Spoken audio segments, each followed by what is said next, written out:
Tere, taas on kätte jõudnud esmaspäev ja 7-minutilise sisekaemusliku loovkirjutamise harjutus on siin. Tänane teema on kevadine suurpuhastus ja läheme kohe teele. Sule silmad. Pane 2 jalga ilusasti maha, nii et nad toetuvad täistallale. Võta kaitsehingel enda kõrvale ja me läheme oma südame eeskotta. Seal on palju uksi, aga ühel uksel on kirjutatud kevadine suurpuhastus. Saavad ukse. No seal on igasugust kola, laste vanu mänguasju,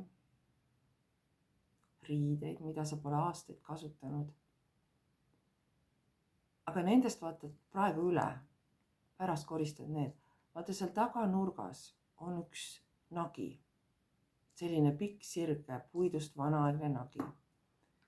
Ja seal ripub palju erinevaid mantleid. Valdavalt on nad pruunid, hallikad. Sa isegi ei tea nende olemasolust tegelikult midagi. No sa ei mäleta lihtsalt. Nüüd hakka ükshaaval neid mantleid vaatama, mida sa vajad ja mida ei vaja. Sinu kõrval on 2 suurt korvi. Üks korv on taaskasutus, teine on põletamine. Võta esimene mantel. See on mingi roll, milles sa ammu juba enam ei ole, milles sa oled välja kasvanud. Ma ei tea, näiteks väikelaste ema, kui su lapsed on ammu suured. Pane see taaskasutusse, seda sina enam ei vaja. Seal on veel mantleid. Vaata, mis mantlid need on. Erinevad rollid sinu elus, kus sa enam ei ole.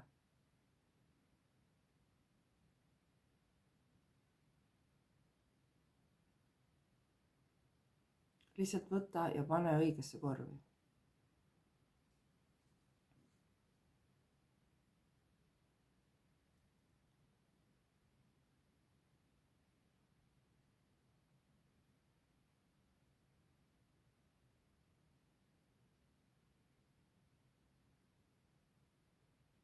Kui kahtled, pane ikkagi ära, sest et mingeid asju me saame pärast osta juurde.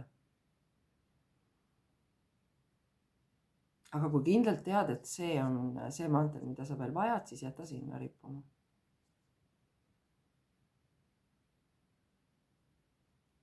Siis on seal posu esivanemate mantleid. No neid rolle, mida sa ikka kannad, lihtsalt lojaalsusest nende vastu. Aga tegelikult see on ajas muutunud ja need tõed, mis siis kehtisid, enam ei kehti. Pane need sinna põletuse korvi. See ei tähenda, et sa oma esivanemaid ei austa ja nende andeid ei hinda. Hindad küll, austad küll. Lihtsalt nende mantlite aeg. Need mantlid on oma töö ära teinud.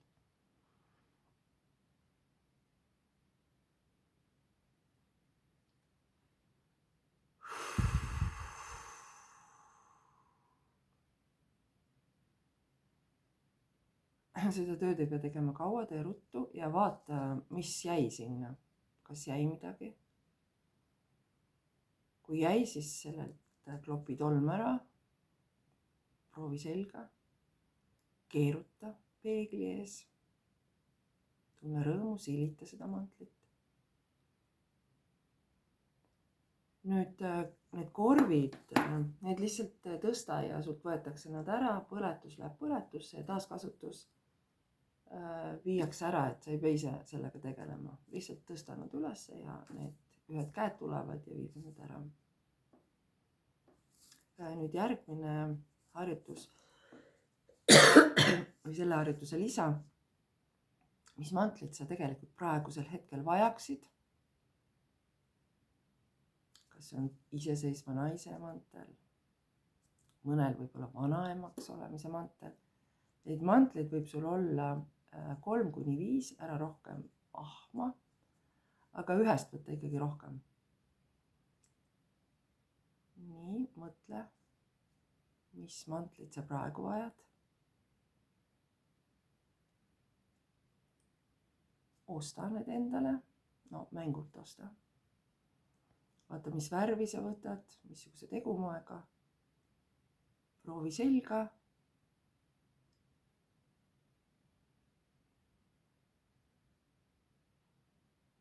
Ja kui nad enne mantlid rippusid, siis kui sa soovid, siis sa võid nüüd panna nad ilusate puude peale, võid isegi romantilised riidepuud endale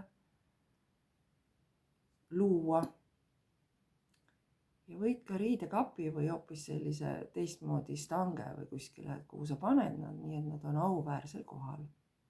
Ja sa näed, nad on sul silme ees ning igal hommikul valid, mis mantli sa täna hommikul selga paned. Ja loomulikult sa võid neid mantleid ka päeva jooksul muuta. Silita veel kord mantlid üle. Tule sealt toast välja. Neid, mis seal muud asjad on, neid koristad hiljem, lähed sinna tuppa tagasi. Täna oli mantlite ülevaatamise koristuspäev. Tule sealt toast välja. Pane uks kinni.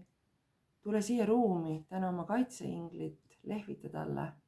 Ta jääb su kõrvale, aga siiski sellest harjutusest sa tuled välja. Nüüd haara paber ja pliiats ning kirjuta kõik, mida kogesid ülesse. See on oluline etapp ülesse kirjutada, sest sul võib infot veel tulla. Ja siis sa paned selle info kõik, mis tuleb paberile. Olid väga tubli, ilusat nädalat, head kirjutamist, kindlasti kirjuta kohe.